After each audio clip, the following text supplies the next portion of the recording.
Саламатсыңарбы балдар? Менин атым Касым. Бүгүнкү биздин сабакта биз Microsoft Word программасынын ар кандай мүмкүнчүлүктөрүн карап өтөбүз.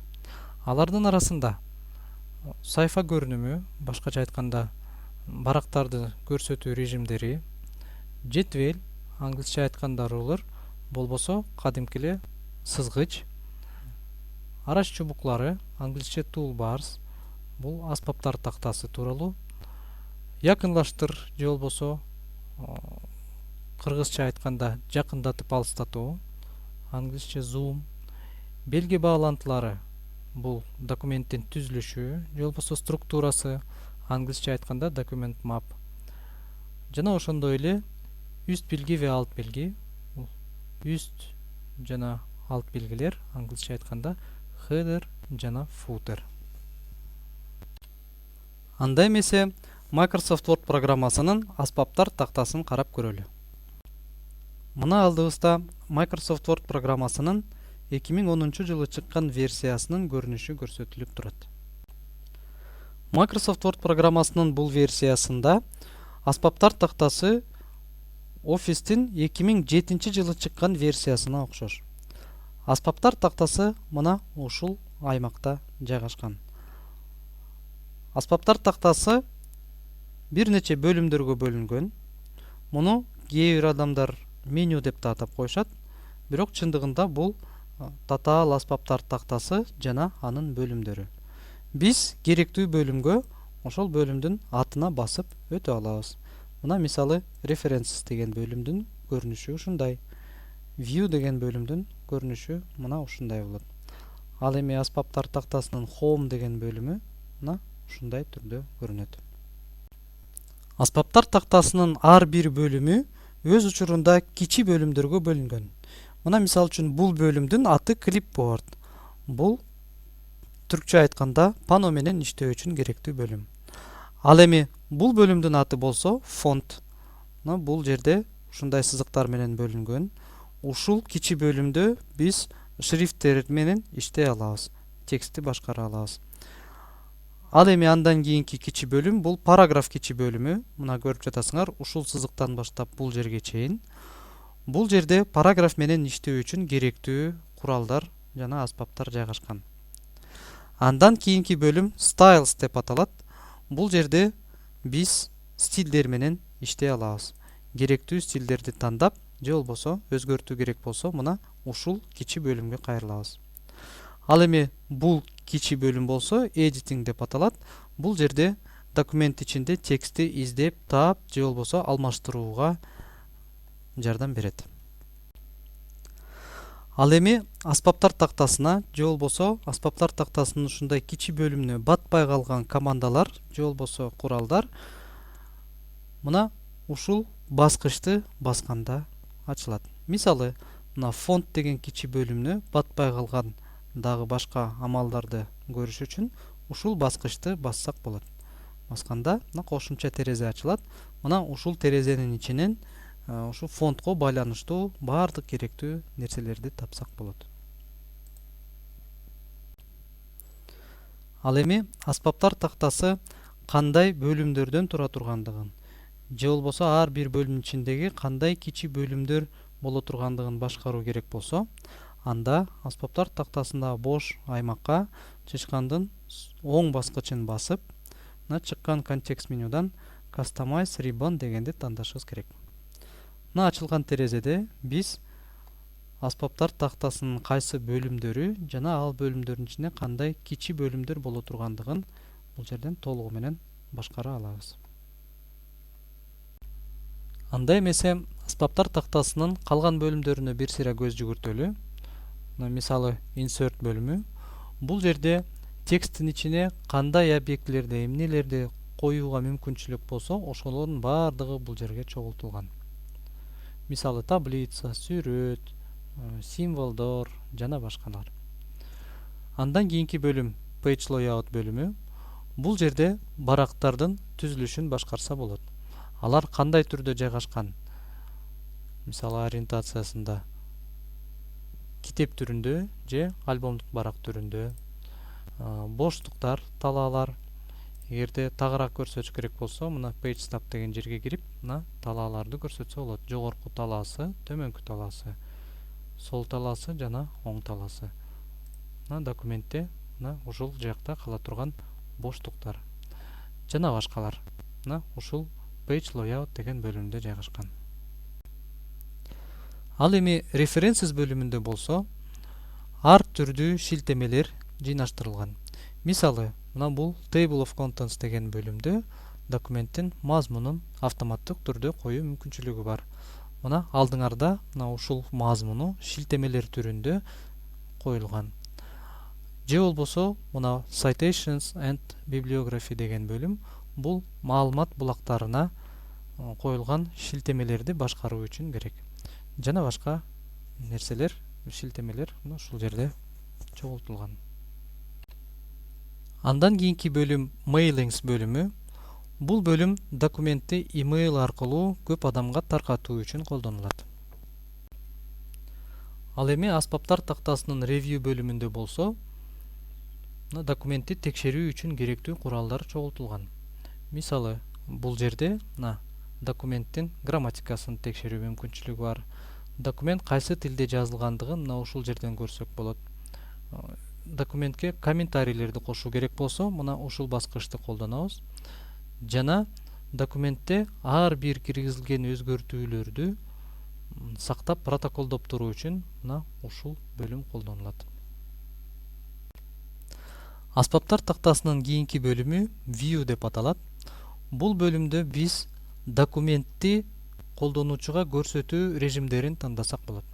Мисалы, азыркы учурда бизде print layout деген тандалган.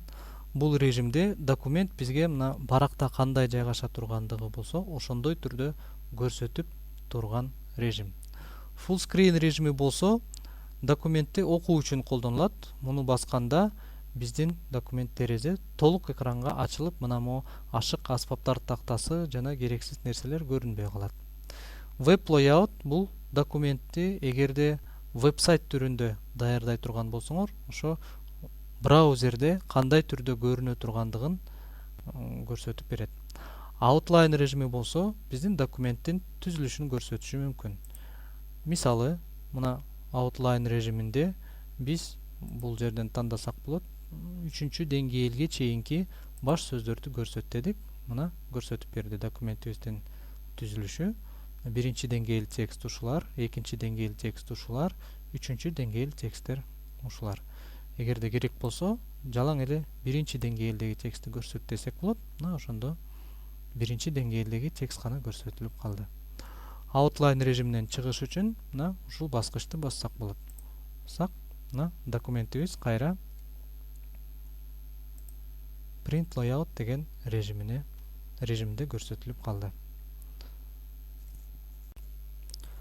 Print layout режиминде эгерде биз мына ушуга окшогон сызгычты көргүбүз келсе, анда ушу аспаптар тактасынын view деген бөлүмүндөгү ruler деген жерди белгилеп коюшубуз керек. Мисалы, алып салалы, мына сызгыч көрүнбөй калды. Кайра белгилеп койсок, сызгыч көрүнүп турат. Анда эмесе Word программасында документти жакындатып көрсөтүү же болбосо алыстатып көрсөтүү мүмкүнчүлүктөрүн карап көрөлү. Microsoft Word программасында документти жакындатып же болбосо алыстатып көрсөтүү үчүн мына терезенин төмөнкү оң бурчундагы ушул аймакты колдонсо болот. Бул жерде мисалы ушул баскычты баса турган болсок, мына документтин көрүнүшү чоңоюп келатат. Бул жерде эске ала турган нерсе, тексттин ичиндеги шрифттердин өлчөмдөрү өзгөрбөйт. Болгону бизге документ жакыныраак же болбосо алысыраак көрсөтүлөт турат. Мына бул жерде процент көрүнүп турат. Бул эмнени билдирет? Документтин өз өлчөмүнүн 120%ке кичине чоңойтулуп, жакындатып көрсөтүлүп турат дегенди билдирет. Эгерде аны кичирейтсек, мына документибиз азыр 100% өзү кандай боло турган болсо, ушундай түрдө көрсөтүлүп турат. Эгерде дагы кичирейтсек, мына документибиз дагы кичирээк болуп көрүнүп турат. Ал эми тексттин ичиндеги шрифттердин өлчөмү болсо, мурун кандай абалда турган болсо, ошол эле калып атат. Мисалы, мына мазмуну деген текст 16 өлчөмдө жазылган экен. Эгерде мен документти алыстатып көрсөтсөм деле, баары бир ошонун өлчөмү 16 бойдон калды. Болгону бизге мына барактар, тексттер кичине жакыныраак же алысыраак болуп көрсөтүлүп турат.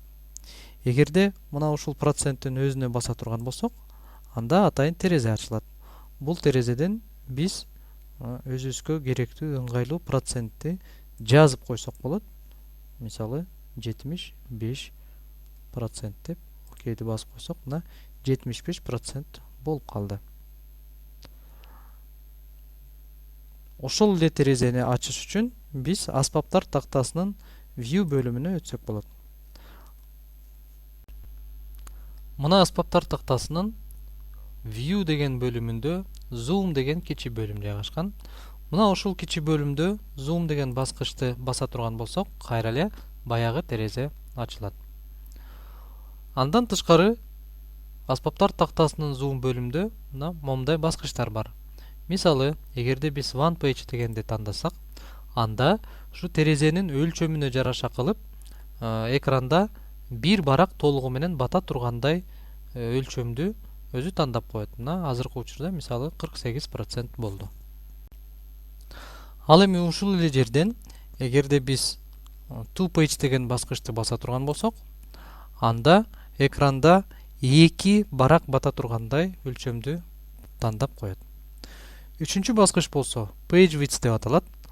Бул баскычты баса турган болсок, анда биздин документ мына терезеге туурасы боюнча дал келе тургандай кылып өлчөмдү Word программасы өзү тандап бизге көрсөтүп берет. Мына азыркы учурда бул 113% болду. Эми бул проценттер терезенин өлчөмүнө жараша ар кандай болушу мүмкүн. Мисалы, терезе чоңураак болсо, page width'ти басканда бул жердеги процент башкача болуп калышы мүмкүн.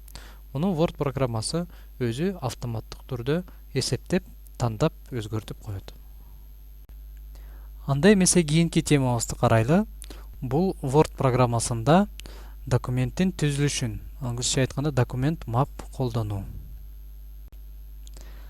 Microsoft Word программасынын 2007 жылы чыккан версиясында документ map деп аталган, бирок Word программасынын 2010 жылкы чыккан версиясында ал кичине өзгөрүп Navigation Pane деп аталып калган.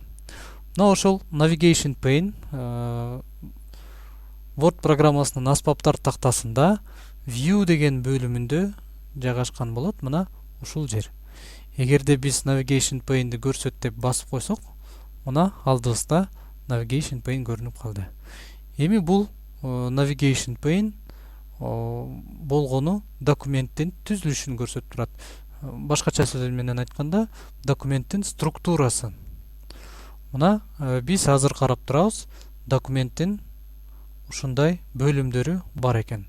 Бул чоң бөлүм компьютерлердин өнүгүү тарыхы, ал мына муундарга бөлүнгөн экен. Эгерде биз мисалы бизге керектүү бөлүмдү басып койсок, мына дароо ошол бөлүмгө өтүп кетебиз. Эгерде файл жана папкаларды баса турган болсок, мына кайра дароо ошол бөлүмгө өтүп кеттик.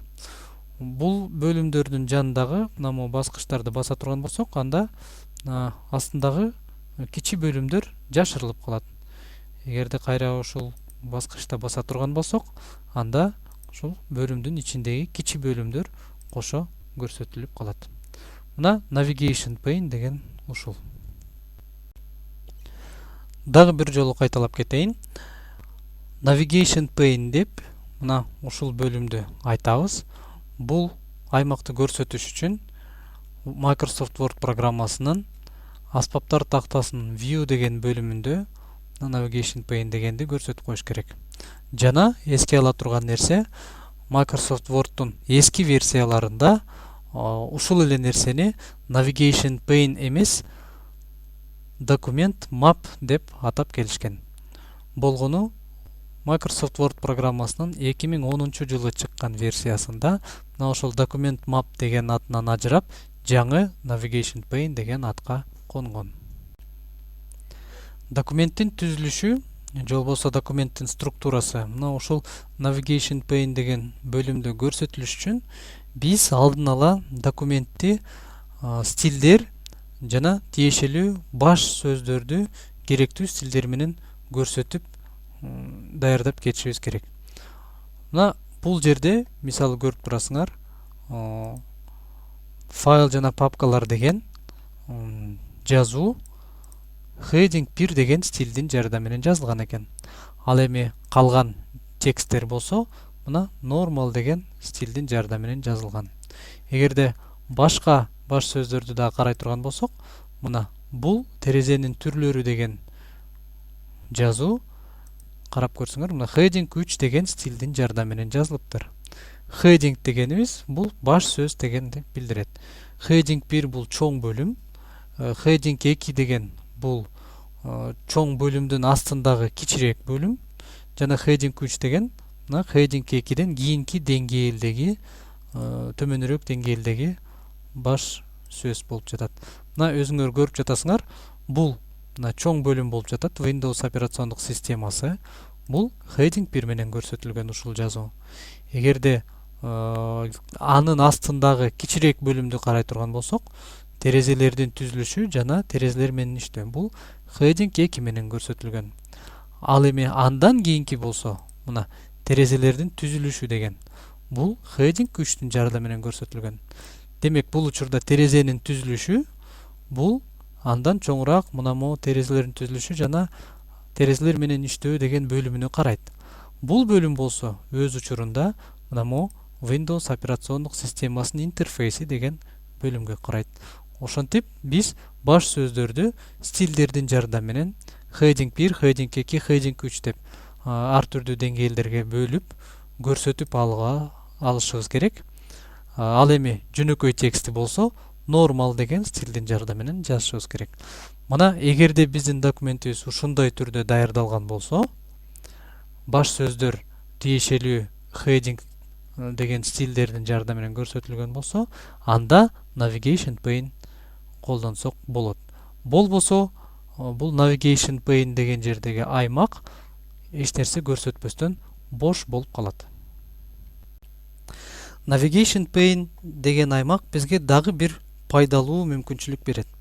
Мунун жардамы менен биз бөлүмдөрдү иреттей алабыз. Мисалы, мына файл жана папкалар деген бөлүм Windows операциондук системасынын интерфейси деген бөлүмүнөн мурун келсин. Бул үчүн мен мындай кылышым мүмкүн. Файл жана папкалар деген бөлүмдүн атына келип, чычкандын сол баскычын басып кармап турам дагы. Сол баскычын кое бербестен мына керектүү жерге жылдырып коем. Өзүңөр көрүп турасыңар, калың сызык көрсөтүп турат кайсыл жерге коюла тургандыгы. Мен мисалы ушул жерге коеюн деп жатам. Мына ушул жерге алып келгенден кийин чычкандын сол баскычын кое берип койсом, өзүңөр көрүп тургандай файл жана папкалар деген бөлүм толугу менен бүтүндөй бойдон мына жаңы орунду ээлеп калды. Эгерде биз мазмунуна барып, ушул мазмунун жаңырт деп койсок, мына азыр көрүп жатасыңар, файл жана папкалар акыркы турат. Муну биз жаңыртып коюп атабыз. Толук таблицаны жаңырт дейбиз. Макул. Мына өзүңөр көрүп жатасыңар, файл жана папкалар биринчи кетип, анан Windows операцион системасынын интерфейси кийин кетип жатат.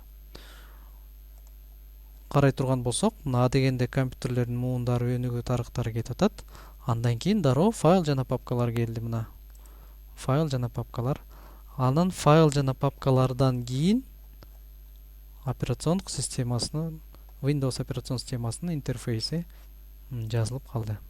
Мына ушинтип биз оңой эле navigation pane'ин жардамы менен бөлүмдөрдү бир орундан экинчи орунга ташып документибизди иреттей алабыз.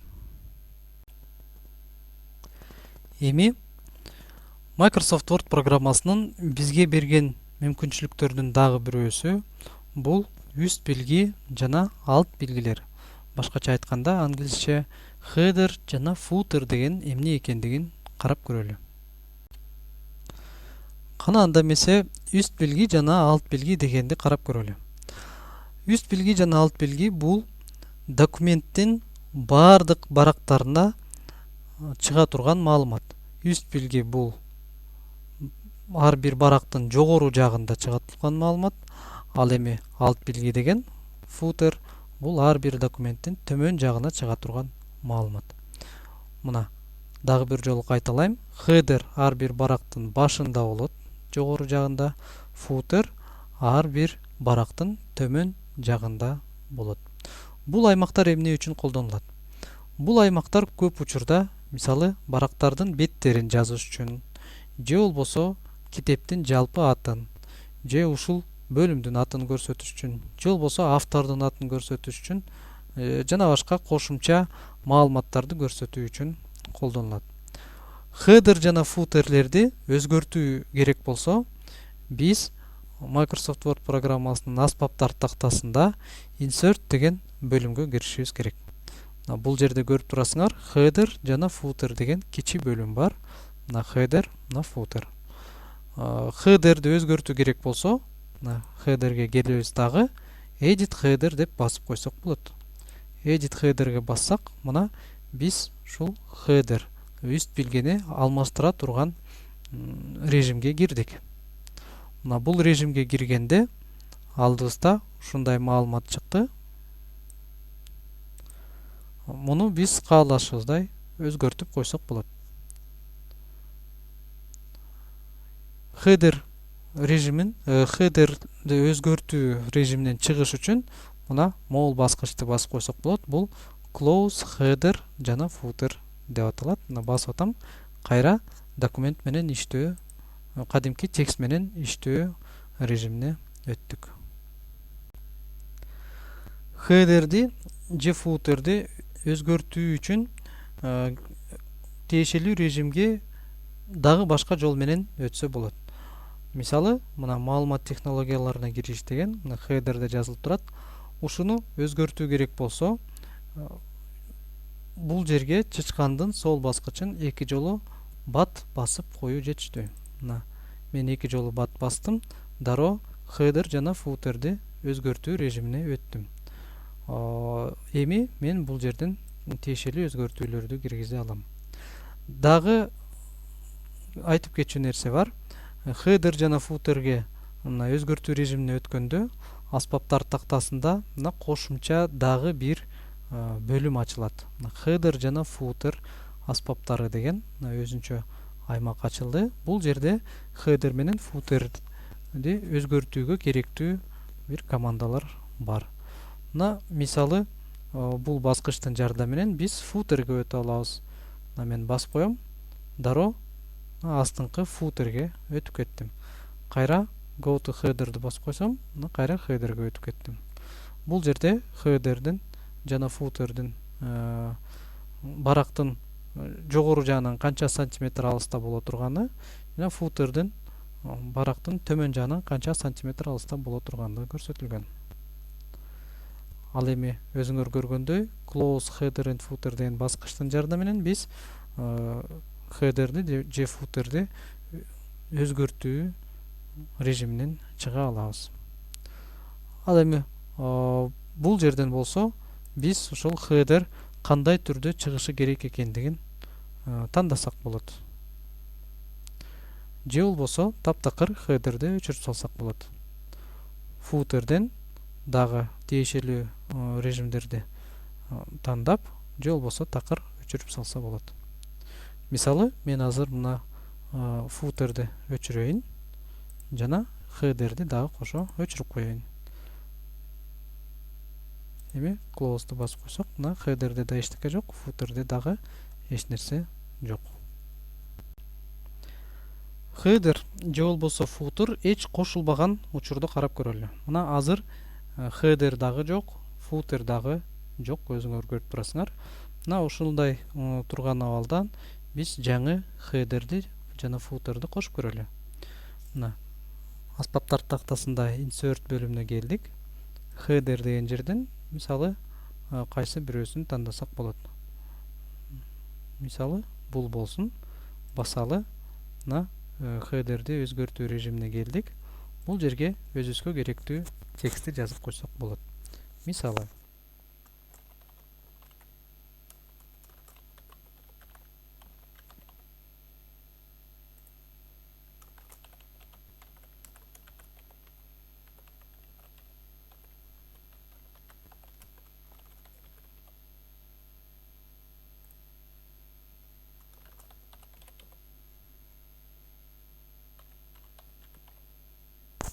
мына ушундай маалыматты киргиздик дейли.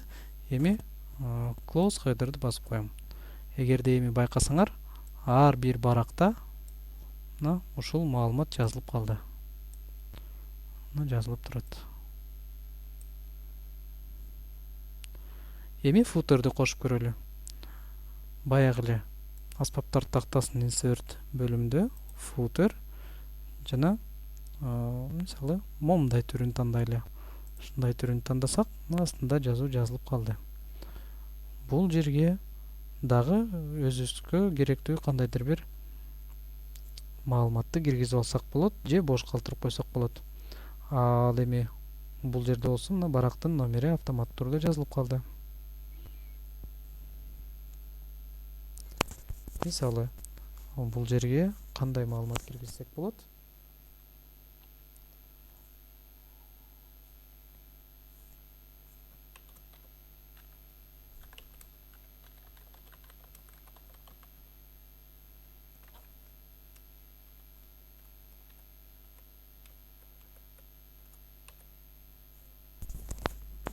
Мына ушундай деп жазып койдук дейли.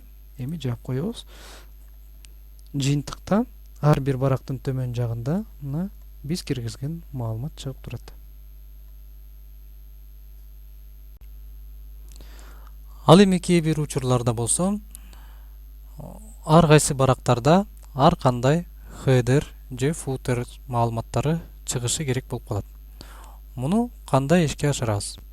Мисалы, мына header деген жерден edit header'ге кирели дагы, мына карап көрсөк, момундай көрсөткүч бар. Бул эмнени билдирет? Different first page. Бул документтин биринчи бетинде header калган беттеринен айырмаланып турат дегенди билдирет.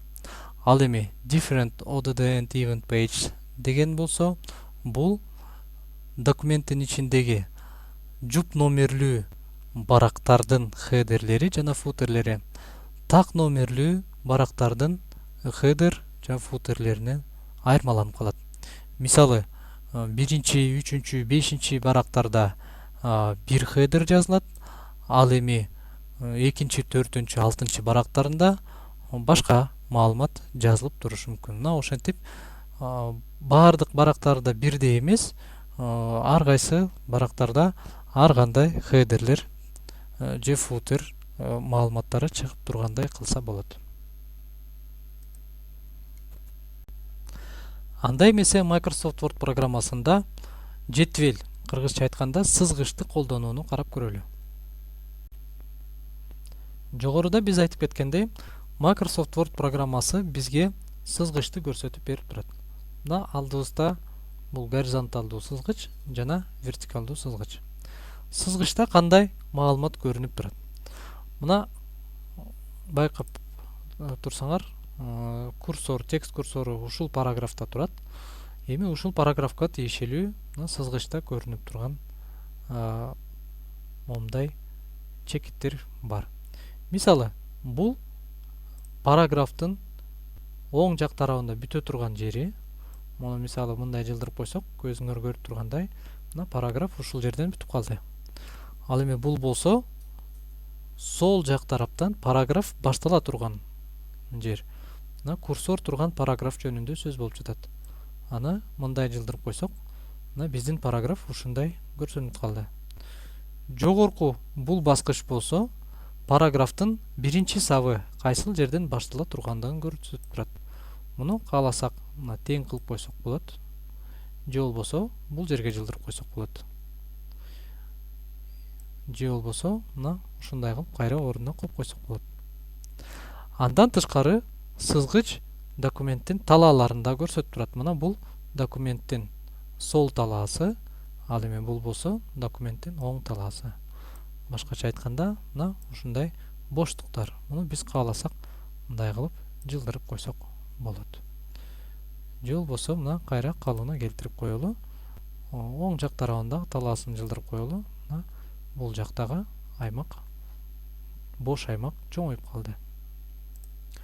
Ошондой эле вертикалдуу сызгычта дагы барактын, ар бир барактын жогорку жана төмөнкү боштуктарын, бош аймактарын белгилеп кетсе болот. Бул жерден биз басып ылдый жылдырып койсок, документ ушул ылдыйраак башталып калды. Тексттер ушул баракта жана төмөнкүсүн дагы ушундай кылып жылдырып койсок болот. Биздин текст мисалы бул жерден бүтүп калды.